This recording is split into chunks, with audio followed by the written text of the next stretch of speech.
I would say I had a perfect childhood, brother. You had a perfect childhood. Yeah, masasabi ko talaga na everything that happened during my childhood contributes to who I am right now.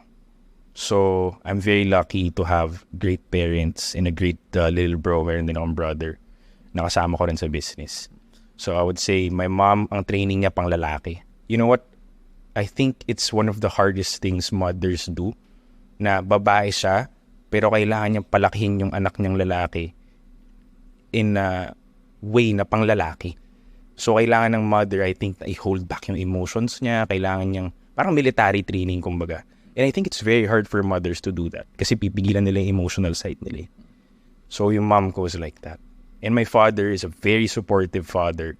Tapos, mentor din talaga namin siya when it comes to business, health, relationships, like all the departments, tinuturuan niya kami mabuti. So, I had a really good mentor. Tapos, inaalaga kami mabuti ng mom ko. So, I think I can say na perfect childhood talaga. In terms of, yung finances, did you come from a well-off family?